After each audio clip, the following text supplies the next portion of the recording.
Jorge Masvidal blasts Khamzat Chimaev over title shot expectations. And Gilbert Burns calls on the FBI to investigate MMA judges. Preferably those judges that were, or the one judge that was on the Sandhagen versus Vera group, right, who said that he won the fight. Luckily for Sandhagen, he still won by split decision. So we got more on these topics next. Broadcasting live from an undisclosed location. This is The Community MMA with your host, Chris Cross.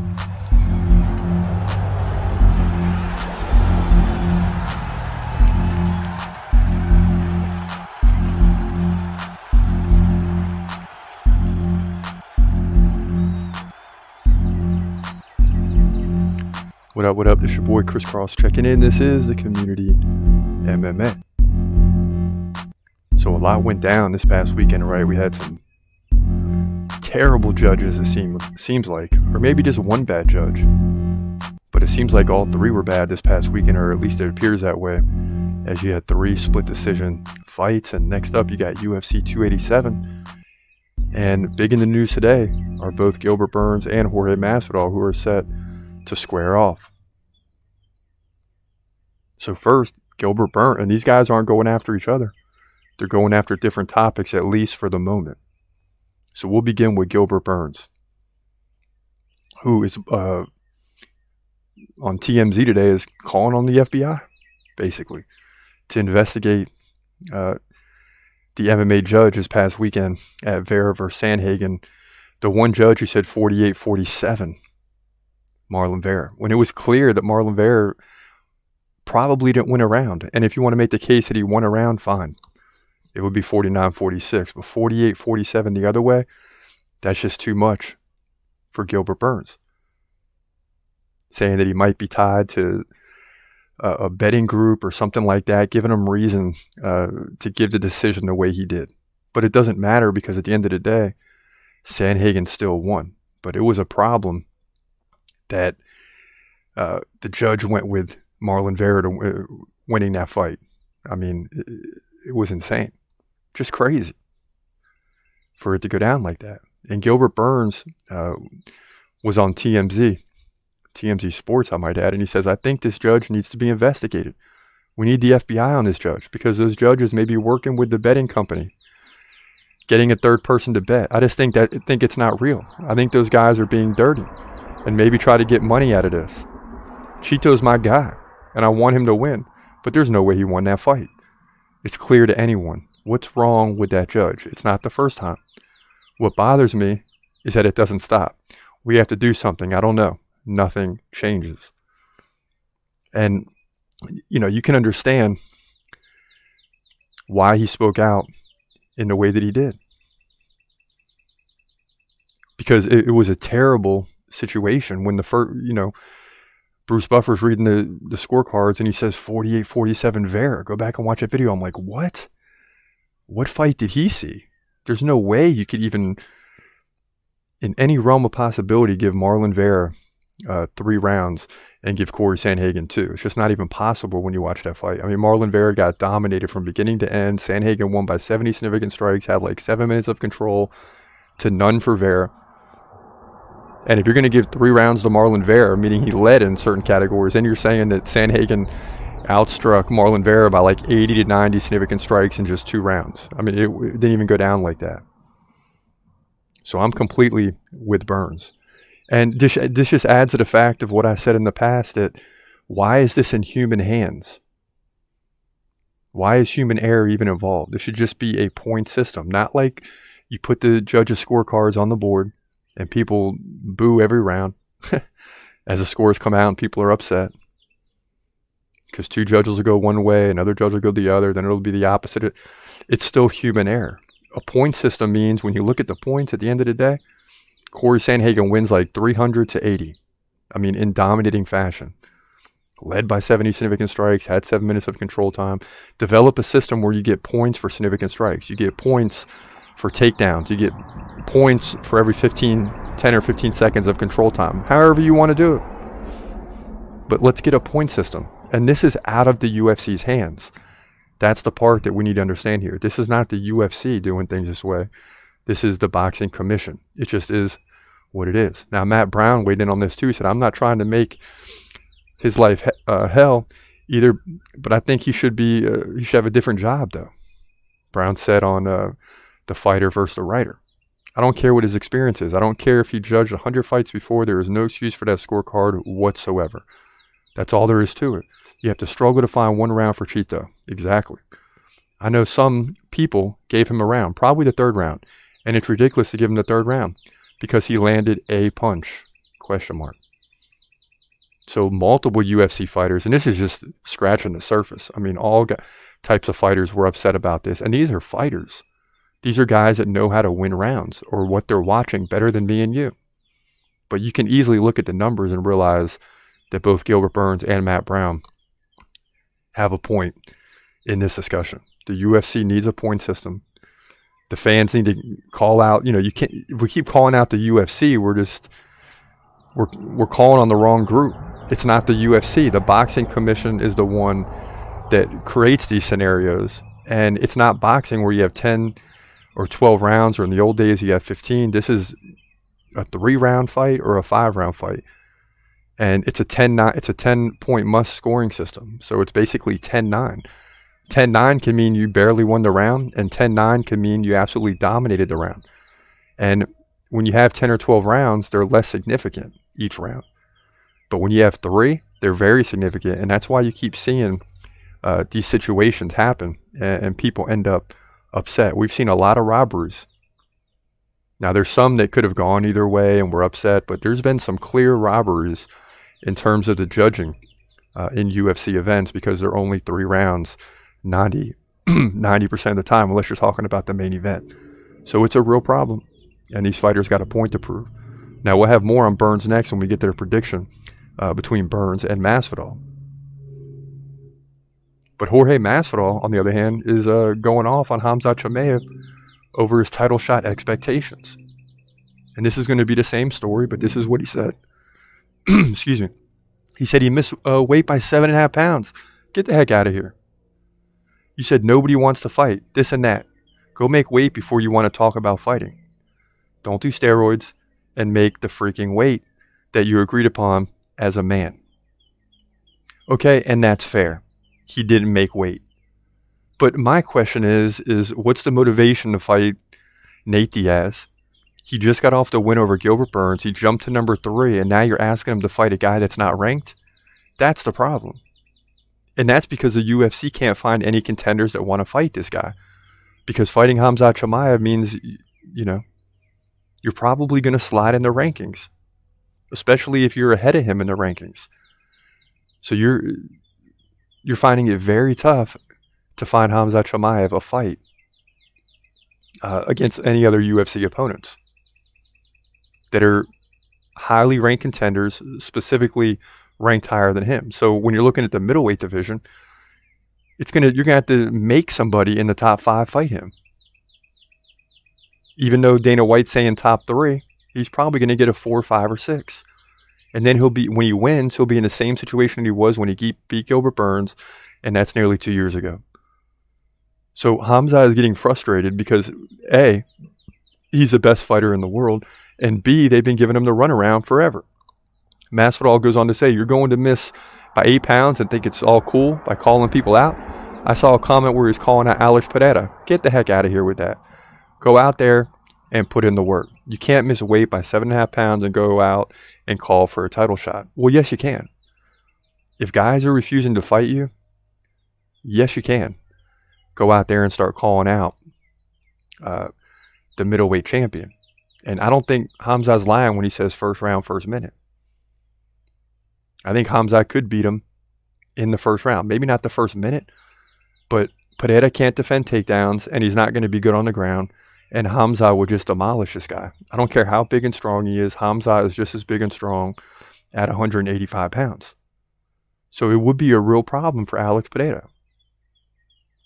This guy is my number 1 fighter on the do list for a reason. Because he is unstoppable. He's absolutely unstoppable. And this is why guys won't want to fight him. And until they want to fight him, excuse me, he should call out for a title shot. Because what else is he supposed to do? And check this out. As we said yesterday in the short clip that we posted, all these champions are responding to Khamzat Chimaev. Alex Pineda is responding. Leon Edwards has responded. Colby Covington responded. He's not a champion, but he very well could be. Yuri Prochazka, he's responding. When Khamzat's saying he was kicking his butt in training. If he's not the real deal, then why would these champions even acknowledge him? Because the fact is, he is the real deal, and these guys are scared to fight him. That's just the bottom line. I mean, it's really simple. It's really, really simple.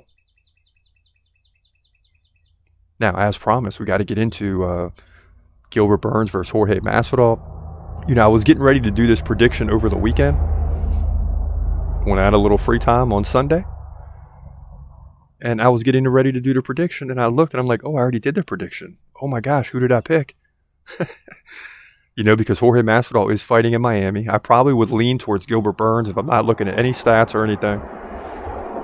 But Jorge Masvidal is always a threat to win a fight.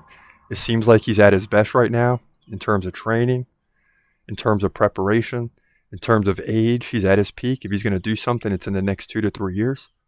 It's now, really. So I'm almost as curious as you are to see which way I go on this because, honest to God, I can't remember who I predicted to win this fight. So let's get right into it right now. In the welterweight division at UFC 287, and this is a big one. Gilbert Burns takes on Jorge Masvidal, who finally returns. Now Burns, a Brazilian, 21-5. Masvidal, the American, 35-16. Both of these guys, veterans of the game. Now Jorge Masvidal, 1 inch taller at 5'11". He's got a 3-inch reach advantage, 74-71. Both guys fight right-handed. Now, Masvidal, 4.1 significant strikes per minute to 3.4 for Gilbert Burns. Takedown advantage the other way, though, to Gilbert Burns, 2 over the course of 3 rounds. You're looking at potentially 2 or 3 takedowns in this fight if you can get Masvidal down. Masvidal lands about a takedown and a half every 3 rounds or 1 every 2 rounds. So that's what we got. Burns, weak takedown defense, 47%. But in his last fight, he dropped Neil Magny with a submission quickly. But he's just on a not even on a win streak, just won the last fight against Magny. Lost to Khamzat Chimaev in a questionable decision among a lot of fans, not myself, but among a lot of fans. And then he beat Stephen Thompson before that. So he could very easily be on a 3-fight win streak. And although he did give up 2 takedowns to Khamzat Chimaev, he still outstruck him 119-108. Now Masvidal, not getting any younger, right? 38 right now, turns 39 in November. That's something to keep in mind. He's lost 3 in a row to Colby Covington, Kamaru Usman, and Kamaru Usman. So really, he's lost 2 in a row to the 2 best fighters in the welterweight division by ranking. So before that, he beat Nate Diaz, probably should, Ben Askren, with that flying knee. And he was at his height at that moment and has kind of been humbled since. And prior to that, he beat Darren Till by KO. So 3-3 in his last 6. I don't think it has any indication on this fight. And gosh, this is a tough prediction. I can't wait to see the odds come out as we make this prediction now. There's no odds on this fight just yet. It's brand new, but at least in front of me and what I'm looking at. But I'm going to lean with Gilbert Burns in this fight, as much as I would like to see Jorge Masvidal come in and get a big win. Imagine the storylines. And he could call out Khamzat Chimaev. He can call out Leon Edwards for the title. And if you don't think that Jorge Masvidal can still get another title shot, if Leon Edwards wins and Jorge Masvidal wins, I hate to tell y'all Khamzat fans, Jorge Masvidal is getting a title shot. That's just the way it goes. But I like Gilbert Burns to win this fight by decision to move to 22-5, simply on significant strikes and takedowns. Because with the control, he's going to pile up the strikes to go to 22-5, welterweight division. UFC 287. Man, I was really hoping I took Masvidal because I couldn't remember. I want to root for Masvidal. I'd like to see Masvidal win, but at the same time, I got to stick with the prediction. That's why I do them early, so I don't have time to contemplate. I look at the numbers, I look at who they fought, and I make a decision. And then when I peeked at the odds during the prediction, Burns is nearly a 5-1 favorite, so I'm glad I did go with Burns. But Masvidal's fighting in Miami. There will be a big crowd for both sides, but probably 75 to 80% in the crowd will be for Masvidal. That's where he lives. That's where he trains. So he's going to be the home crowd favorite, if you will, in Miami. I'm excited that 287's in Miami because Miami, I grew up down there, not exactly in Miami, just north of Miami, Broward County. But I'm very familiar with Miami, and the crowd is going to be raucous. It's going to be crazy. I'm just trying to tell you. That's where I grew up as a Dolphins fan. Miami Dolphins, baby. Die hard. And the fans are wild down there. And when it comes to MMA, it's going to be just as loud and crazy. Especially when you get into the main card, when you got Raul Rosas Jr., the 18-year-old. And you got Ponzinibbio fighting. You got Rob Font fighting. And then you get into this co-main event. And it gets even better.